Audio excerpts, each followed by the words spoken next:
क्या होती है अकाल मृत्यु? जाने अकाल मृत्यु के बाद जीवात्मा को मिलने वाली सजा। गरुड़ पुराण में अकाल मृत्यु के बाद जीवात्मा को मिलने वाली सजा के बारे में विस्तार पूर्वक बताया गया है। जानते हैं गरुड़ पुराण में अकाल मृत्यु को किस श्रेणी में रखा गया है। गरुड़ पुराण हिंदू धर्म के 18 महापुराणों में एक धार्मिक ग्रंथ है। इसे वैष्णव संप्रदाय से संबंधित महापुराण भी कहा गया है। इस ग्रंथ को मृत्यु के बाद सद्गति प्रदान करने वाला माना जाता है। गरुड़ पुराण ग्रंथ में भगवान विष्णु और पक्षीराज गरुड़ के बीच हुई बातचीत में जीवन, मृत्यु, स्वर्ग, नरक और मृत्यु के बाद आत्मा के बारे में विस्तार पूर्वक बताया गया है। गरुड़ पुराण में बताया गया है कि मृत्यु काल यानी जब मृत्यु का समय निकट आता है तब जीवात्मा से प्राण और देह का वियोग होता है।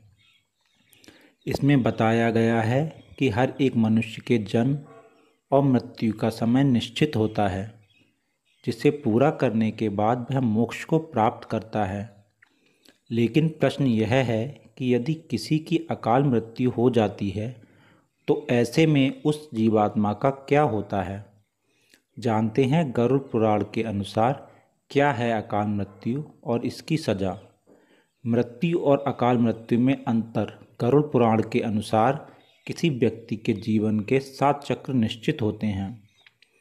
इस चक्र को पूरा कर जिस व्यक्ति की मृत्यु होती है वह मोक्ष को प्राप्त करता है, और जो इस चक्र को पूरा नहीं करता है वह अकाल मृत्यु को प्राप्त होता है। ऐसे लोगों की जीवात्मा को कई तरह के कष्ट भोगने पड़ते हैं।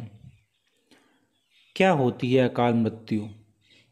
अकाल मृत्यु से मिलने वाले दंड से पहले यह जानना जरूरी है कि गरुड़ पुराण में किस मृत्यु को अकाल मृत्यु की श्रेणी में रखा गया है। गरुड़ पुराण के सिंहावलोकन अध्याय में बताया गया है कि अगर किसी की मृत्यु भूख से पीड़ित होकर, हिंसक प्राणी द्वारा फांसी लगाकर, जहर पीकर, आग से जलने, जल में डूबने, सांप के काटने, किसी दुर्घटना के कारण या फिर आत्महत्या करने से होती है तो वह अकाल मृत्यु को प्राप्त हो जाता है। इन सभी मृत्यु में गरुड़ पुराण में आत्महत्या को सबसे घृणित और निंदनीय अकाल मृत्यु बताया गया है। आत्महत्या को भगवान विष्णु ने परमात्मा का अपमान करने के बराबर बताया है। कैसे होती है अकाल मृत्यु? कुछ लोग स्वयं आत्महत्या कर अकाल मृत्यु को प्राप्त होते हैं, तो वहीं कुछ दुर्घटना आदि का शिकार हो जाते हैं।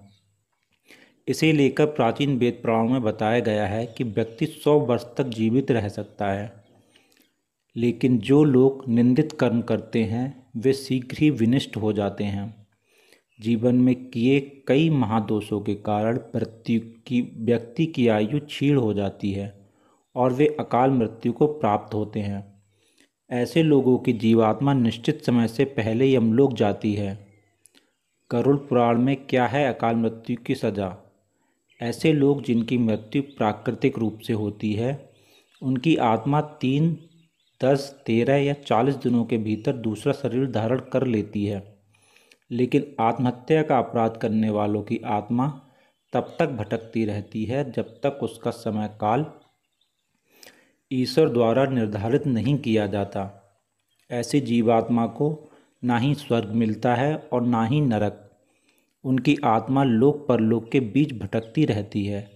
पुराणों के अनुसार जब भी कोई मनुष्य मरता है या आत्मा शरीर को त्याग कर यात्रा प्रारंभ करती है तो इस दौरान उसे 3 प्रकार के मार्ग मिलते हैं।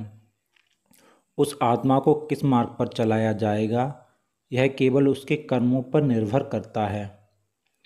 ये 3 मार्ग हैं: अर्ची मार्ग, धूम मार्ग और उत्पत्ति विनाश मार्ग। अर्ची मार्ग ब्रह्मलोक और देवलोक की यात्रा के लिए होता है, वहीं धूम मार्ग पितृलोक की यात्रा पर ले जाता है और उत्पत्ति विनाश मार्ग नरक की यात्रा के लिए है। हालांकि सभी मार्ग से गई आत्माओं को कुछ काल भिन्न भिन्न लोक में रहने के बाद पुनः मृत्यु लोक में आना पड़ता है। अधिकतर आत्माओं को यहीं जन्म लेना और यहीं मरकर पुनः जन्म लेना होता है। गीता के उपदेशों में भगवान श्री कृष्ण कहते हैं कि आत्मा अमर है, उसका अंत नहीं होता, वह सिर्फ शरीर रूपी वस्त्र बदलती है। यजुर्वेद में कहा गया है कि शरीर छोड़ने के पश्चात जिन्होंने तप ध्यान किया है वे ब्रह्मलोक चले जाते हैं, अर्थात ब्रह्मलीन हो जाते हैं। कुछ सत्कर्म करने वाले भक्तजन स्वर्ग चले जाते हैं, स्वर्ग अर्थात वे देव बन जाते हैं। राक्षसी कर्म करने वाले कुछ प्रेत योनि में अनंत काल तक भटकते रहते हैं और कुछ पुनः धरती पर जन्म ले लेते हैं। जन्म लेने वालों में भी जरूरी नहीं है कि वे मनुष्य योनि में ही जन्म लें। इससे पूर्व ये सभी पितृलोक में रहते हैं, वहीं उनका न्याय होता है।